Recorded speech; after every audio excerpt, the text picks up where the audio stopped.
On today's podcast, we're going to have one of the most interesting interviews you've ever seen because it's an interview with me. That's right, coming up on today's Hot Zone. This is the Hot Zone. Engaging with the news in a whole new way, international war correspondent Chuck Holton brings insight into areas of crisis and lets you help those affected.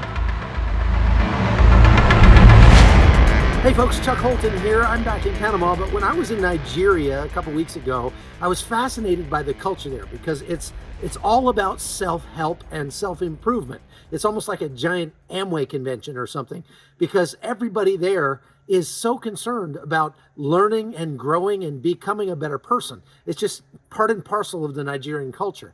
And so a friend of mine who's a producer at CBN Nigeria, her name's Abigail Ekotien, she interviewed me for one of her shows. So I'm going to share some excerpts of that interview with you today for the podcast. I hope you enjoy it. This is actually his first time in Nigeria. This is Chuck Holton, and we're going to spend the next 15 minutes thereabout with him. Okay. Welcome. Thank you. Again. I'm very glad to be here. Now, how has your stay in Nigeria been? I've been very surprised at anytime I go to a new country, just learning about the culture and the people. So many little, just little details that you didn't realize before. When you do the news or when you watch the news about a country, what you're hearing is the out of the ordinary, right? The things that are happening that don't normally happen. That's what news is. But if you've not been to that country, then your brain makes that the ordinary for you. So you think, I have to admit that before I came to Nigeria, I thought Nigeria was Boko Haram and Yahoo boys. Did you hear that? Right? And that was the only thing I knew about Nigeria. And to come and to find how warm and friendly and welcoming the people are, and how I'm so impressed by Nigerians' sense of self. You have I think a very healthy self-esteem as a people. And you're exceedingly polite. We were driving somewhere a couple days ago, and someone came to the window, and long story, but ended up getting into an argument with one of the guys in the car with us. It was the most polite argument I've ever heard in my entire life. I can imagine. I was kind of laughing at it because even though they were at odds with each other, they were both exceedingly polite about it, and that's impressive for somebody from America, where we would be screaming and shouting, and to see the differences in our culture, and it's I'm also impressed with how Nigerian culture seems to be so to place such importance on self-improvement. Everywhere you go, the billboards you see are not so much advertisements for products as they are advertisements for improvements to your life, business seminars and entrepreneur seminars and cryptocurrency seminars, and then lots and lots of church, here's a men's retreat and like a revival meeting and things like that. They're all about self-improvement, and I think that speaks volumes for the Nigerian people. Oh my God, this is a great testimonial. Oh, thank you so much. You can pay me later. You've got, no, you have enough. Now, by the way, I need to introduce him. He is an international war correspondent. Do you know what it means to be on the war field? Like, that's his home. He kind of feels very, alive in war zones, talking about crisis, covering crisis, and all sorts of things that are happening in the world. You can find his page. I think he has a YouTube page called The Hot Zone with Chuck Holton. You should visit it. You're going to see stuff happening. Sometimes he's literally standing where the bombs are exploding, and he's still trying to give his report. And now what's good about his kind of report is that because of his faith, he creates a perfect balance. So what you're seeing all over the news, sometimes it's just a fraction. They don't give you the true story. Most of the time, he is giving himself that permission with the help of God to balance the story. Say, I'm reporting about crisis, I'm reporting about war and all the things that have been happening, But I'm going to give you a balance. I'm going to tell you about what God is doing at the same time. Right. That's a perfect mix for me, and I believe for us all. So I think you should visit his page, and you're going to see great stuff, right? He's also a motivational speaker. He is a father. 5 children. 5 children. Awesome. Yes, he's a photographer. He's a video producer. Yeah, and he loves adventure. He's also a businessman. Like, all in one. All in one. So I have 10 questions for him. So we're just going to have this time out with Chuck, just him, and he's going to answer my questions because he's quite vast. I see him as a thought leader. So when I connected to him, I said, no, you've got to give us just some few minutes and then we can glean from his wealth of experience and knowledge, basically. All right, my first question is this. What defines a leader in your own words? In my mind, a leader is a servant. A leader is the king who picks up the heaviest load and carries it the furthest. He serves his people. He as a father and as a man, I believe a leader is someone who is submitted to a creator, to God, submitted to a power higher than himself. If you are the end all and be all of your own existence, you can never be a good leader. Secondly, I think that a leader is looking around himself all the time, looking around to see how can we improve this. A leader is about redemption, about redeeming the world around him. Redeeming just means fixing the things that are broken. So when I see something wrong as a leader, I've got to find a way to do something to make it right. Awesome. And whether that's picking up a piece of trash by the side of the road, or stopping my children from misbehaving, or being the person who steps between danger and the innocent, that's what a leader does. Yes, So. Now, next, I think a leader gives up his own desires to provide for the needs of others. He doesn't go. It's not about what the leader wants. I've unfortunately sometimes had poor leaders in the military, and I've probably learned as much from them about how not to be a leader than I've learned from the good leaders about how to be a leader. And the bad leaders are the ones who say rank has its privileges, so I get to be treated special or more special than everyone else. Whereas a leader is a true leader is all about humility. That I'm going to suffer the same thing that my people are suffering. I'm gonna be the one who picks up that heaviest load, and I'm going to set the example for others to follow. One of the great things about my time in the military, I spent 4 years as an Army Ranger in the unit that was engaged in Black Hawk Down, if you've seen that movie. And in the Rangers, we were taught the Ranger Creed, which is essentially a creed about leadership. And it's about who I am as a soldier. I'm a specially selected and well-trained soldier who arrives at the cutting edge of battle by land, sea, or air, and I accept the fact that as a Ranger, my country expects me to move further, faster, and fight harder than any other soldier. So I hold myself to a very high standard as a leader, right? That's what a leader does. I don't expect other people to be better all the time. I expect me to be better. I'm militant with myself, and my example will help other people be militant with themselves and discipline themselves. Awesome. And I think there was a blog post you wrote recently about, I think you talked about women. You had something for the men and for the women. I think you were talking about how you said it's summed up for men is summed up in an acronym shape, which I think you talked a little bit about. Submission, honor, access, and then perish and provide, and then engage. Can you just add the remaining two, because you have this is my curriculum for teaching my sons what a man is like, and it's exactly the same, because to me, true manhood and leadership are one and the same.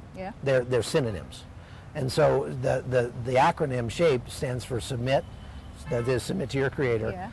Honor, which means understanding the value of things and treating things in accordance with their worth. So treating things that are important as if they're important, and treating things that are worthless as if they're worthless. And so often we get those mixed up, where we treat our car or our telephone or sports as if they're the most important things in life, when we are neglecting our family, our wife, our children, our God, our physical body, the things that we don't get any more of, And so we have to make sure, to be honorable men, we have to make sure that we value things that are valuable and treat things that are worthless as if they're worthless. A is assess and improve. We have to look around ourselves and make things better. P is to perish and provide for the needs of others, perish to our own desires. Great. And E is engage in every area of life. Passivity is the great leadership killer. Passivity is the thing that causes fear and resentment to come in to our families' lives and to my own life. And I can be fearless and powerful if I engage with the world around me. So I have to engage in every area of life. I have to engage socially and relationally and spiritually and physically and financially and academically. And if I'm engaged, then I am powerful. But it's when I start to be passive and start to say, oh, you know, I'm going to let my wife discipline the children, or I'm going to let her deal with the bill collectors, or I'm just going to, and you know, society encourages men to be passive. Yeah. Society encourages men to not, you know, don't be too dangerous. You know, just be comfortable.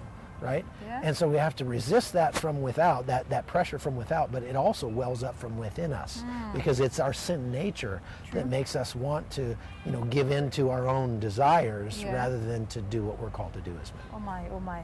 Do you know that I actually did a live broadcast on being passive, 5 ways to stop being passive? Oh, that's That great. I think that was 2 weeks ago. Oh, great. You know, and I was really excited about that topic, and people really came in on that live broadcast because sometimes we are actually away from our own lives. We're not involved in our own lives. That's So right. engaging makes you active in your own That's life, right. and making that decision, you call the shots in your own life. Probably the single biggest element of passivity in most people's lives is passive activity that they engage in. So I don't know about Nigeria, but the average American spends 4 hours a day engaged in passive activity. That's watching television, playing video games, surfing Facebook, things like that. Oh my. With things that not 100 years from now, 100 hours from now are going to be, they're not going to make you any better. They're going to be completely worthless in your life. And you only get just a, you're just here for just a breath, right? Why would you want to spend 4 hours a day translates to 3 months out of the year of your waking life that you're engaged in absolutely worthless activity? Well, how can you expect to be successful? How can you expect to have a meaningful life? How can you expect to look back on your life the day that they pat you in the face with a shovel, right? And say, it was worth it. And nobody's ever going to look back from their deathbed and say, if only I'd watched another season of Friends, right? That's not how it works. My motto is, I try to do the most profitable thing possible at any given moment. I'm not talking about financially. I'm talking about holistically in my life. Sometimes just going out and mowing the lawn and just being away from everybody where nobody can call me is the most therapeutic thing possible. But and people will say that about television. But let me tell you, if you need to spend 4 hours a day in therapy, you got bigger problems, right? Oh my goodness. You see what I'm saying? Right? Okay. Right. So we want to make our lives meaningful, Yes. and we can't do that while we're engaged in passive activity. No, it's not possible. Not possible at all. This, and I tell you, I don't know if I included the fact that he's a great motivational speaker. So you can see that he's not just in the war zones, but he's giving you life-transforming, you know, ideas, and you know, you're the better for it at the end. This is my passion. Yes, I see it. In the context of leading either a company or a family, you could probably boil it down to 3. Awesome. And those 3 would be, in my mind, your job as a leader is to protect your people, protect your family. 1. And not just physically protect them, but protect them emotionally. Create for your team, whether that's a family or a company. Yeah. Create for your team an environment where they can thrive. I think my job as a husband is to give my wife the canvas upon which to paint the story of her life. Awesome.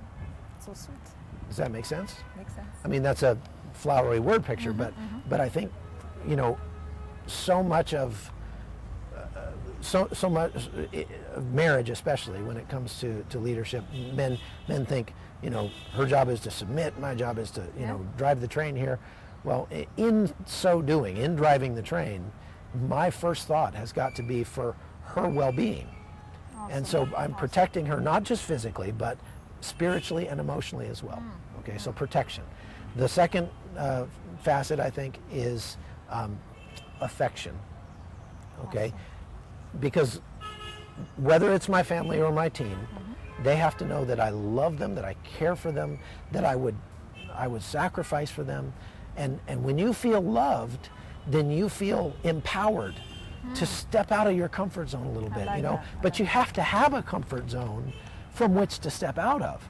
And there's so many people that live without any comfort zone. There's no safe place for them. And when you do that, then you become cynical and bitter and angry and resentful and fearful, right? Yeah. So we've got to give our teams a safe place from which to go. And I think when we encourage, especially in a corporate environment, I'm a businessman, I've got employees, when I let them understand, look, I don't mind if you make mistakes, because that shows that you're trying new things. You know, you're pushing the boundaries a little bit. I want you to make mistakes. You're not going to get in trouble if you make mistakes.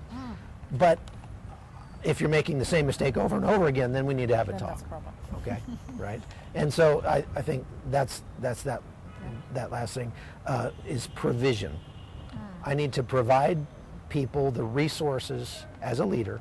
I need to provide for people the resources that they need to be successful. Yeah.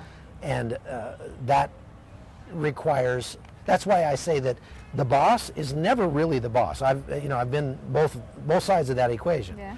And you always look at the boss and think, oh, that guy's got all the perks, he's got the big office, No, a boss, if he's a good boss, is going to be an employee of his employees. He's going to be the one who makes sure he's running around, making sure that I'm providing for you everything you need to get your job done and do it well.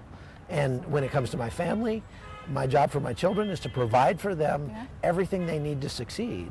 And that takes a lot of intentional effort. It doesn't just happen, right? No. Oh, God.